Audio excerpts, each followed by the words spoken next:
নমস্কার বন্ধুরা, আমি দিয়া। আমার একটি নতুন ব্লগ ভিডিওতে তোমাদের সবাইকে জানাই অনেক অনেক স্বাগত।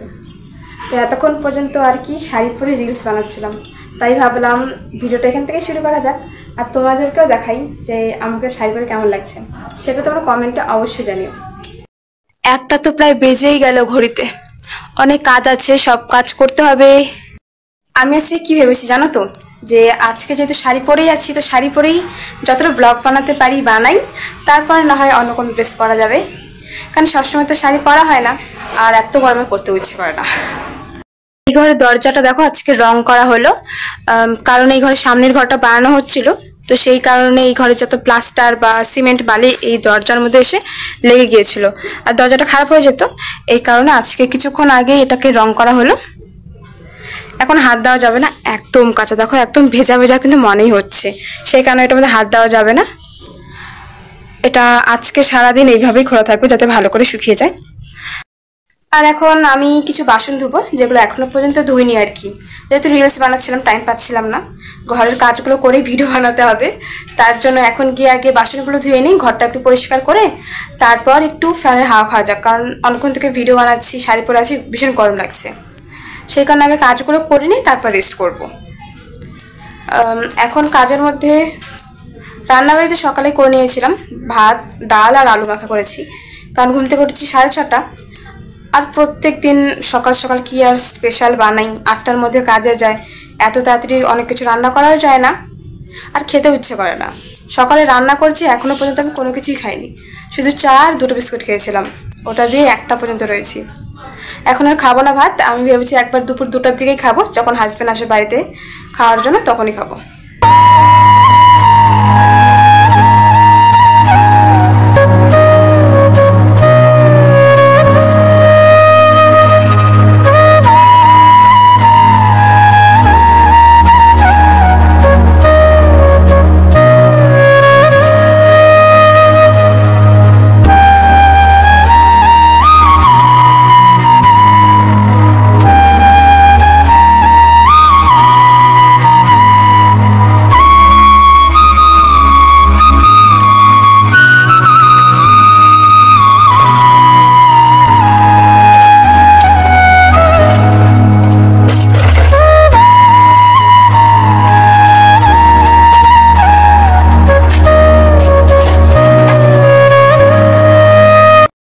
তো এখন আমি স্নান করে একদম ফ্রেশ হয়ে ঘরে চলে এলাম।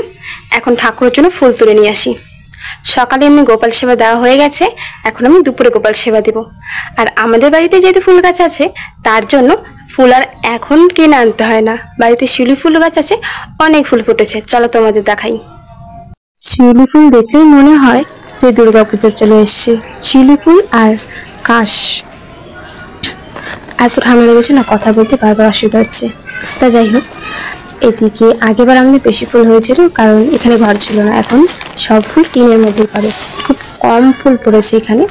নিচে পড়লে তো সেই ফুলগুলো দিয়ে পুজো দেওয়া যায় না, কারণ সেখানে পায়ে ধরে থাকে, সেই কারণে। আর এই জন্য প্লাস্টিকটা দিয়ে দেওয়া হয়েছে, যাতে এর মধ্যে ফুলগুলো পড়ে, আর এগুলো নিয়ে আমরা পূজা দিতে পারি।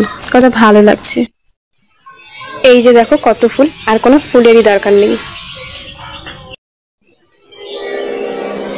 এটা হলো এই শিউলি ফুল গাছটা, গাছটাই যে তুলসী গাছের পেছনে দেখতে পাচ্ছ মোটা ডাল, সেটা হলো গাছ। আর এই যে প্লেন যাচ্ছে একই টাইমে, আকাশের মেঘ থাকার কারণে প্লেনটা দেখা গেল না। এই দেখো আমি ফুল গাছ, আর তার এই যে এত সুন্দর ফুল। তো সকালে তো পূজা দেওয়া হয়েছিল, যে বাসনগুলো ছিল সেগুলো আরো একবার ধুয়ে নিয়ে তারপর পূজাটা দিয়ে নেবে। সকালে তুলসী তলে জল দেওয়া হয়েছে, স্নান করে আমি একবার দিয়ে দিয়েছি। যে সকল বন্ধুরা আমার ভিডিওতে নতুন, তারা ভিডিওটা লাইক করে আমার পাশে থেকো, সাথে ভিডিও ভালো লাগলে কমেন্ট করে জানাও, এবং আমার ছোট্ট চ্যানেলটি সাবস্ক্রাইব করে আমার পাশে থাকতে পারো। চলো ততক্ষণ আমি এখানে পুজো দিয়ে নিই। আর জানো তো, এখানে পূজার জন্য আনা আছে চিরা, তার সাথে শনপাপড়ি। আর শনপাপড়ি কিন্তু খেতে খুবই ভালো লাগে।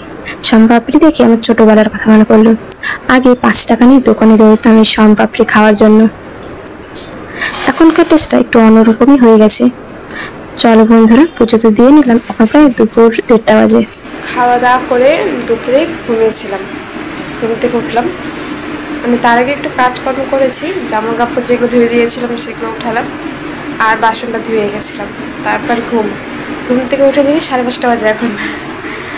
তো একটু মাথাটা আঁচড়ে নিয়ে দেখি সন্ধ্যা হয়ে গেছে। তো এখন গিয়ে আগে হাত মুখ ধুয়ে ফ্রেশ হই আর সন্ধ্যাবাতিটা দিয়ে নিই।